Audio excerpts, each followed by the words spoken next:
Un dimanche de septembre, les Parisiens assistent à une drôle de messe. 4000 personnes ont rendez-vous au Grand Palais, transformé pour l'occasion en immense salle de sport. Habillés de blanc, les participants, des novices pour la plupart, viennent essayer le yoga pour la première fois. Prenez conscience de l'espace autour de vous. Connectez-vous un peu plus à votre respiration. Cette séance géante va durer 1 heure. Le temps d'apprendre les bases de cette discipline qui convient à tous les âges. Prenez conscience de l'espace autour de vous. Le tout accompagné par les musiciens de l'Opéra de Paris. Un moment hors du temps, bien loin du stress de la vie quotidienne. Organisé par une marque de sport qui a bien su s'engouffrer dans le filon du bien-être, avec les arguments qui vont de pair. C'est quelque chose qui est bon pour les gens à l'heure actuelle. C'est vraiment dans l'air du temps et c'est plus qu'une mode, c'est plus que ce qui se passe en ce moment. C'est quelque chose dont les gens ont besoin. Avec plus d'1,5 million d'adeptes en France aujourd'hui, comment cette discipline en apparence si ardue est-elle devenue populaire? Né il y a 5000 ans en Inde, le yoga est une pratique qui cherche à harmoniser le corps et l'esprit. Au XXe siècle, ce sont les babacools qui le rapportent de leur voyage exotique, ne lui faisant pas la meilleure des réputations. Les stars mondiales comme Madonna et Sting vont lancer la mode. Reese Witherspoon, Drew Barrymore et Colin Farrell s'affichent dans les rues de Los Angeles avec leur tapis de sol. On prend appui sur le pied gauche. Depuis, le yoga connaît un essor phénoménal en France, le même qu'ont connu les États-Unis dans les années 90, car il s'adresse aujourd'hui aux mères de famille stressées par leur quotidien dévorant. Mais pour ces femmes, le plus difficile, c'est de faire son choix. Il y a le yoga aérobique qui s'inspire de la danse africaine, le yoga acrobatique qui rappelle le cirque, le yoga Bikram qui se pratique dans une salle chauffée à 40 degrés pour libérer toutes les toxines du corps, le yoga que l'on fait nu, ou encore le yoga du rire censé détendre profondément. Enfin, le dernier en date, le fly yoga, bien pratique pour la pose du lotus. Les cours se multiplient, il existe 700 salles en France. Il en ouvre toutes les semaines. Le yoga est à la mode, il s'achète sous forme de t-shirt, gourde et même moule à gâteau. Bouddha doit se retourner dans sa tombe. Décryptage d'un phénomène en train d'envahir la France.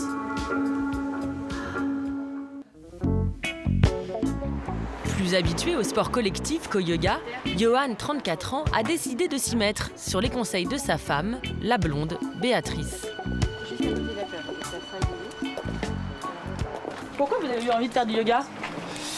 Parce que je suis raide comme un piquet et que je pense que ça peut me faire du bien. Et j'ai vu ma femme qui en fait depuis toujours et à force de l'accompagner au cours, je me suis dit il faudrait peut-être que je m'y mette. Salut Mika. Salut. Son cours est à Saint-Mandé, il lui en coûtera 20 €, le prix moyen d'une leçon de yoga. J'ai un peu le trac, je t'avoue que... Ouais, t'inquiète. Il a choisi tout bêtement le prof de sa femme, Mika de Brito, qui pour son premier cours le met déjà à contribution. C'est pour le dos. Super. Mon image du yoga, c'est les filles qui se mettent sur les coudes, les jambes, tête en bas, jambes debout, les trucs, la tête, des trucs de torsion, je mets ma jambe derrière la tête. Pour moi, c'est ça le yoga. C'est ça qui vous fait flipper, de ne pas y arriver. J'aimerais bien y arriver, mais je pense que ça demande quand même du temps. On verra. Mika de Brito, le prof, est un adepte du yoga traditionnel appelé le Hatha Yoga, basé sur la respiration et les étirements. Pendant 1h30, il va enseigner un enchaînement de positions au nom imagé. Posture du guerrier, du pigeon On creuse le dos, on regarde le ciel en Du haut. serpent. Salutations au soleil. Comme ça ici, cette ligne, elle appuie vers le sol et la cage thoracique remonte plus facilement. Et posture de l'arbre. Bien sûr, le yoga fait gagner en souplesse et en renforcement musculaire, mais en plus, il permet une bonne maîtrise du corps, équilibre et précision. Enfin, le travail sur la respiration apporte une meilleure oxygénation des organes et calme le mental. Ouais. Maintenant, tends les bras. Pas mal, non? C'est génial, hein? Les premières impressions à la fin du cours, on se sent bien à la fin du cours, vraiment. Mais au début, très honnêtement, ça fait 10 ans que je vois ma femme qui est là-bas, qui fait du yoga. Et je suis là, oh, ton yoga, ça va, quoi, ton truc. Mais en fait, c'est du sport, je pensais pas que c'était aussi sportif, en fait. Je dirais que le plus difficile en yoga, c'est la respiration. Mais même pour la plupart des C'est ce qu'il y a de plus professeurs dur à de yoga, hein. C'est-à-dire qu'on prend la respiration, c'est un acquis. Genre, bah oui, c'est évident, je respire. Je veux dire, donc j'ai pas besoin d'apprendre à respirer, je suis vivant, je respire, tout le monde respire. Et tandis que là, c'est poser une méthode. En tout cas, en ce qui me concerne, le yoga, ça m'a appris la mécanique de la respiration et à vraiment pouvoir la contrôler. Le yoga est une discipline complète, une façon de vivre. Du coup, pour les puristes, il est accompagné de règles diététiques strictes, à base de fruits, de légumes et de protéines végétales. Ouais, c'est vrai, là, c'est pour les athlètes. Vive le yoga. C'est pour nous. Depuis ce cours, Johan est accro. Il en est déjà à sa 4e leçon et ne compte pas s'arrêter. Le yoga est-il le vrai remède au stress, le mal du siècle? C'est en tout cas ce que certains grands patrons ont compris. Alain de Mendoza, 43 ans, dirige Promo Vacances, une entreprise qui vend des voyages tout compris. 700 salariés à gérer, des journées de 12 heures à digérer et des dossiers à régler plein le bureau. Alain, c'est tout ce que vous avez à traiter dans la journée, les papiers à gauche, là? Ça, non, c'est la demi-journée, ça. La journée, c'est le double, ça. Ce patron enchaîne les réunions. Thème du jour, améliorer leur offre sur Internet. Mais il faut pas oublier qu'on vend du rêve, hein. On vend du prix et du rêve, donc je veux des photos plus grandes avec un petit effet, bien travailler sur l'iconographie. Son temps est compté. Cet homme pressé a maintenant un autre rendez-vous à l'autre bout de la ville. Ah oui, la moto, ça fait gagner du temps, surtout à Paris, donc dès que je peux, la moto.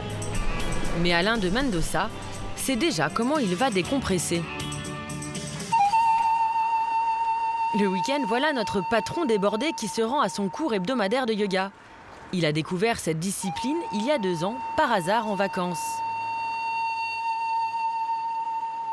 Et ben là, c'est l'heure de la détente. Une bonne heure de yoga un samedi matin. La semaine, c'est l'hyper connecté, et là, pendant 1 heure, c'est l'hyper déconnecté. Avec sa femme, il ne louperait ça pour rien au monde. C'est un bon moyen de ralentir le rythme et d'oublier ses responsabilités l'espace d'1 heure. Il envisage même d'organiser des cours dans sa propre entreprise. Le monde entreprise, le monde sportif, le monde économique, tout le monde doit toujours être à fond, au top de sa forme. Dans le yoga, il faut se pousser sans trop se pousser.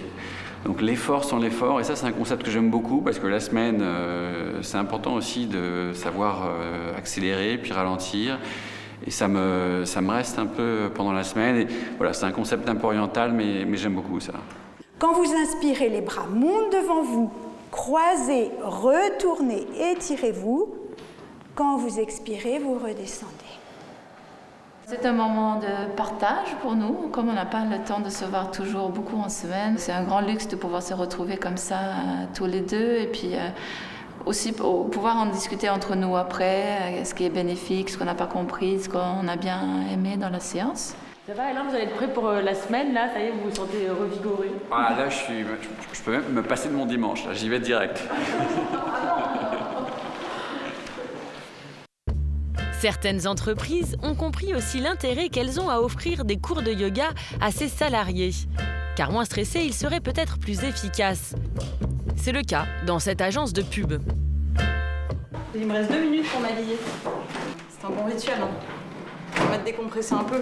On profite du déjeuner pour faire du sport. Dans nos bureaux, c'est pratique. Et le cours a lieu à l'heure du déjeuner au sous-sol, dans la cave aménagée en vrai studio.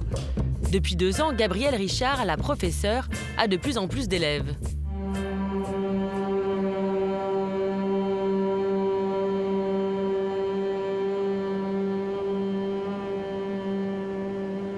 C'est courant, des cours de yoga dans les entreprises à l'heure du déjeuner?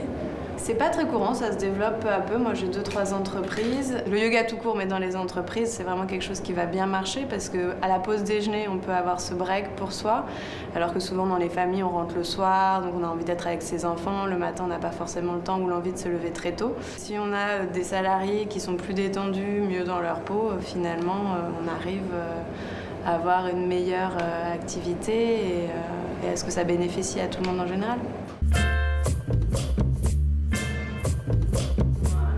Donc les fesses sont lourdes vers les talons. Un cadre pratiquant le yoga augmenterait sa rentabilité de 15%. Cette pratique sportive devrait avoir de beaux jours devant elle.